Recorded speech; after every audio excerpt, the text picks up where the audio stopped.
Sud Radio Parlons Vrai, 9h-10h, Benjamin Glaise. Parlons vrai sur Sud Radio, 9h31. Faut-il instaurer un couvre-feu à 23h pour les mineurs? La mesure gagne du terrain. Elle a été évoquée par Gabriel Attal la semaine dernière, plébiscitée aujourd'hui par une majorité de Français. Elle a déjà été instaurée par endroits, que ce soit à Cagnes-sur-Mer pour l'été, également du côté de Béziers. Le maire de Béziers, Robert Ménard, souhaiterait l'instaurer à partir d'aujourd'hui. Pour en parler, Denis Jacob, bonjour. Bonjour Benjamin Glaise.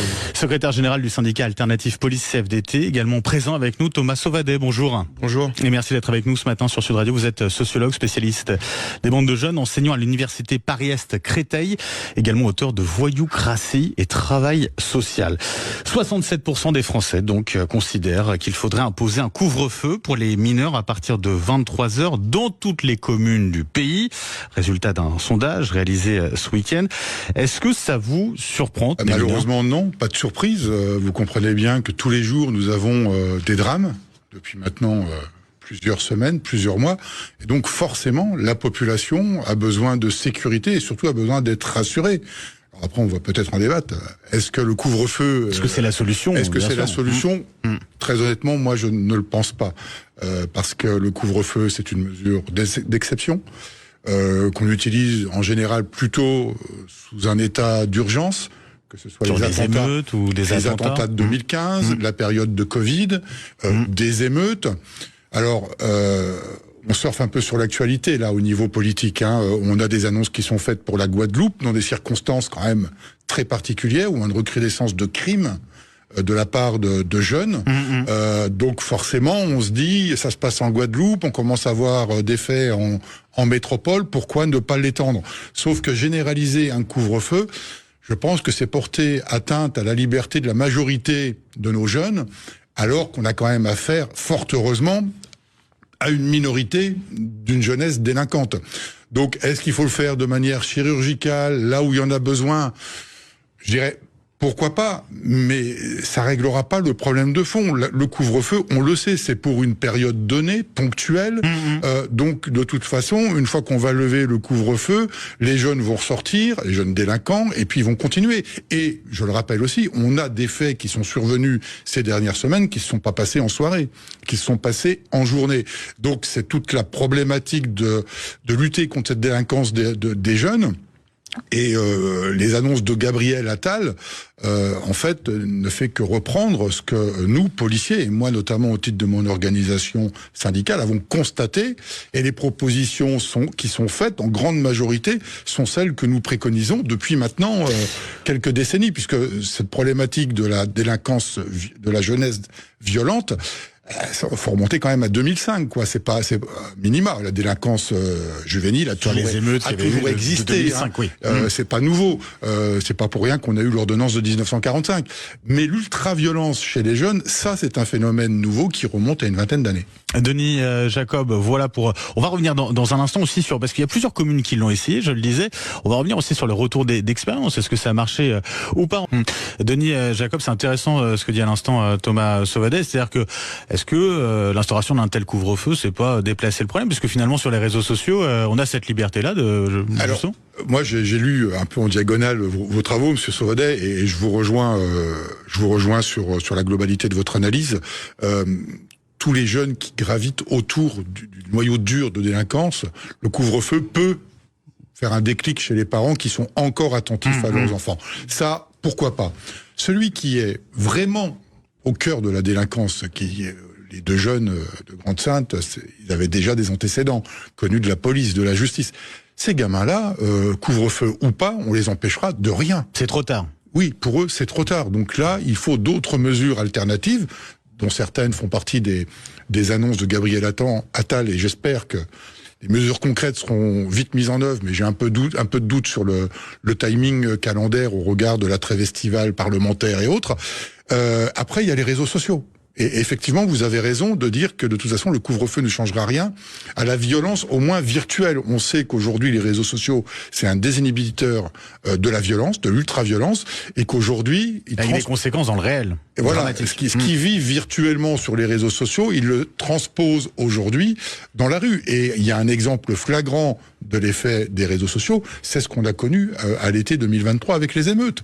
On n'avait jamais connu une telle coordination de la violence simultanément dans toutes les villes de France. C'est du jamais vu, c'est vraiment inédit. Donc il y a un vrai sujet sur le contrôle des réseaux sociaux, et ça ne peut pas se faire que par la seule action de la police nationale, des forces de l'ordre. Ça doit se faire avec ceux qui fournissent un accès à ces plateformes. Je vais pas tous les citer parce que commence à y en avoir quelques-uns, mais ils ont une responsabilité, et leur participation à éviter que ça fasse effet boule de neige sur des mises en scène par des clips, comme vous l'avez dit, Monsieur Sauvadet, eh bien, ils doivent à un moment donné couper ces accès à des jeunes qui n'y viennent que pour diffuser de la violence. C'est-à-dire, dans l'idée, couper l'accès aux plus jeunes, interdire l'accès à ces réseaux sociaux aux plus jeunes, c'est-à-dire ne pas hésiter à supprimer des comptes, carrément. Oui, alors il y a cela, mais je vais revenir à quelque chose que je porte depuis très très longtemps, c'est la responsabilité de l'autorité parentale. Enfin, les gamins, ils n'ont pas accès aux réseaux sociaux comme par enchantement. Ils ont bien des appareils qui leur permettent d'y aller, des téléphones portables, des téléphones, voire des ordinateurs à la maison. La responsabilité des parents, c'est de faire en sorte qu'ils n'aient pas accès à ces contenus, et il existe suffisamment de blocages sur ces réseaux-là, de filtres, pour éviter que des gamins de 10, 11, 12 ans au moins n'aillent sur cette plateforme-là pour voir, parce qu'il n'y a pas que ceux qui diffusent, il y a ceux qui subissent, et souvent ça formate l'esprit de ces jeunes qui voient de la violence sur ces réseaux-là, qui prennent ça comme de la réalité, et qui vont dire pourquoi je ferais pas ça dans la vraie vie, et donc on a ce flot, cette augmentation de délinquance des mineurs, où on a des primo-délinquants qui, parce qu'ils ont vu des choses sur les réseaux sociaux, vont le transposer dans la vraie vie. Denis Jacob, sur le basculement de ces quartiers, on oublie à travers ces couvre-feux pour les mineurs le fait qu'on a tout un écosystème en fait derrière cela. Mais c'est tout le problème des quartiers difficiles. Alors moi je veux pas stigmatiser les quartiers difficiles, moi j'y ai vécu pendant 10 ans, donc je connais très bien les quartiers difficiles. On a depuis maintenant plus de 30 ans une situation où les services publics ont abandonné ces quartiers. Et aujourd'hui, la seule représentation des services publics de l'État, c'est la police. Et en plus, on n'y intervient que dans un cadre d'opérations répressives. Prenons l'exemple actuel, les opérations Place Nette. Elles sont nécessaires, elles sont utiles, anti-drogue, oui. Mais elles sont ponctuelles, elles sont pas pérennes, elles ne régleront pas le problème de fond. Le problème de fond, c'est effectivement, éradiquer les noyaux durs de la délinquance, notamment en matière de stupéfiants. 2, pérenniser la présence de la police. Si on la pérennise pas, ça recommencera dans 6 mois. Et puis, tout ce qui va autour en termes de mesures sociales, économiques. Vous en parliez, la politique de la ville, même s'il y a beaucoup de choses qui ont pu être faites dans certaines villes, il faut pas le nier, mais il y a des endroits où malheureusement ça n'a pas été efficace. Et tant que on aura des quartiers qui sont laissés à la main de groupes de mafias, de trafiquants en tout genre, et que ce sont eux qui prennent en main des gamins qui sont désœuvrés, déscolarisés, où l'autorité parentale ne s'applique plus, tant qu'on réglera pas cette situation-là, la police à elle seule, je le dis depuis des années, je ne fais que répéter et répéter inlassablement, mais la police toute seule ne réglera pas la problématique que l'on a dans les quartiers difficiles, qui est laissée à la main notamment des trafiquants de drogue. 9h48 sur Sud Radio, faut-il instaurer un couvre-feu à 23h pour les mineurs? Fausse bonne idée, on en parle avec nos invités, je le rappelle, Denis Jacob, secrétaire général du syndicat Alternative Police CFDT, avec nous également Thomas Sauvadet, sociologue, enseignant à l'université Paris-Est Créteil et auteur de Voyoucratie et Travail social. On en parlait à l'instant hors antenne, la question aussi c'est les moyens humains. Si on veut mettre en place des couvre-feux, est-ce qu'on a les moyens policiers pour mettre en place une telle mesure, Denis Jacob?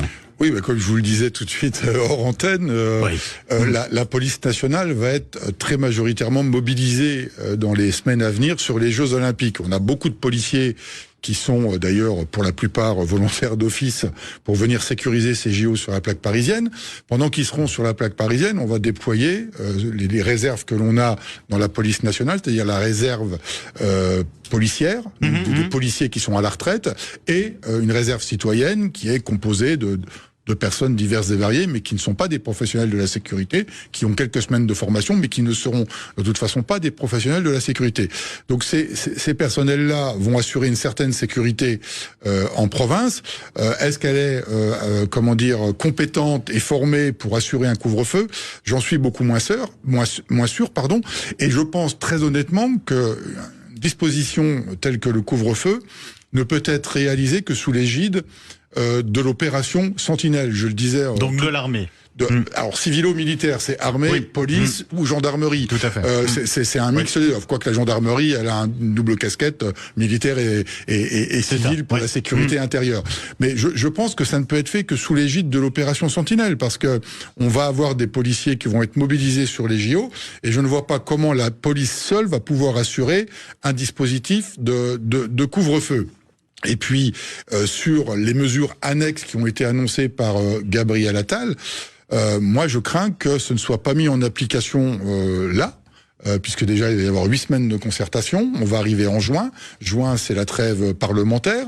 Il a parlé de mise en œuvre pour la rentrée scolaire. Je vois pas comment ça va pouvoir être fait.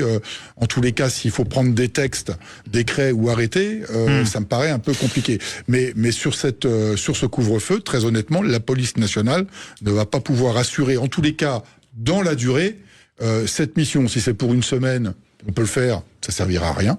Et si c'est sur la durée, plusieurs mois, seul on pourra pas le faire. On va poursuivre le débat. Déjà, Jérôme qui nous appelle au standard 0826 300 300 de Perpignan. Bonjour Jérôme. Oui, bonjour. Vous entendez le débat, Denis Jacob et Thomas Sauvadet. Vous êtes favorable à un couvre-feu pour les mineurs, c'est ça ? Je suis complètement favorable, oui. Je suis complètement favorable parce que là, moi, l'impression du citoyen que je suis, c'est que le gouvernement prend enfin la mesure. Alors après, on peut parler de mesures politiques ou pas, mais en fait, en France, on se plaint toujours. Quand on fait rien, ça va pas. Et là, maintenant, enfin, on a des mesures qui sont exposées. Je pense qu'elles vont être mises en application. Contrairement à Monsieur Sauvadet, moi, je pense que l'usage des militaires est nécessaire parce qu'il parle de situation serait explosive, mais la situation, elle est explosive. Donc, en face, à mon avis, effectivement, s'il faut faire appel aux militaires pour renforcer les effectifs, qui ça va gêner? Les gens qui ont rien à se reprocher, tout ira bien. Et vraiment, je suis pas du tout dans des extrêmes. Mais moi, pour avoir vécu dans mon boulot de pompier professionnel, des situations d'émeute, où à un moment, le préfet avait dû taper sur la table, avait fait appel aux militaires ou à des renforts extérieurs au département de police ou de gendarmerie, l'ordre est revenu parce qu'on a mis en face les moyens. Et pour revenir sur le couvre-feu, écoutez, le gamin qui a, après 23 heures, qu'est-ce qu'il a à faire dehors, ce gamin? Ça, je pense qu'on est tous d'accord là-dessus. On est tous d'accord. Voilà. Donc, Jérôme, merci d'avoir été avec nous ce matin sur Sud Radio pour réagir justement à Denis Jacob. Je pense que vouloir mettre un couvre-feu sur l'ensemble du territoire national, moi je le dis, je l'assume, je pense que c'est une fausse bonne idée. Maintenant, c'est pas forcément ce qui est proposé, Gabriel Attal. Je pense qu'il faut rester au niveau local et qu'il faut donner cette possibilité-là au premier magistrat et à la première autorité de sécurité qu'est le maire. Je pense que c'est à lui de décider, en fonction du ressenti sur sa commune, des événements qui peuvent se produire, de mettre ou pas ce couvre-feu. Mais je me répète, de toute façon, qu'on le mette 1 semaine, 1 mois, 6 mois, on ne règle pas le problème de fond. Et là, on arrive dans un contexte particulier. Les Jeux Olympiques, est-ce qu'il faudra ou pas un couvre-feu pendant les Jeux Olympiques? Denis Jacob. Ça, tout dépendra. Alors, vous savez qu'on est déjà dans une jauge très haute en termes d'attentats. Vigipirate a été rehaussé à son maximum. Oui. Donc peut-être que s'il y a de nouveaux signaux qui alertent sur une question de sécurité de l'État, oui, peut-être qu'il faudra l'instaurer.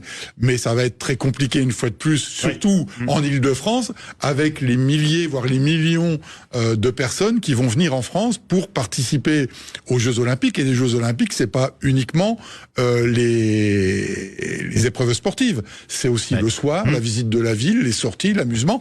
Donc ça risque d'être très compliqué à mettre en œuvre. Et puis Thomas Sauvadet le disait à votre interrogation, on est aussi dans une période électorale qui est quand même très compliquée au niveau des questions de sécurité. Et forcément, je veux pas dire qu'on souffle un peu sur les braises, mais c'est un peu la course à l'échalote sur le sujet, quoi.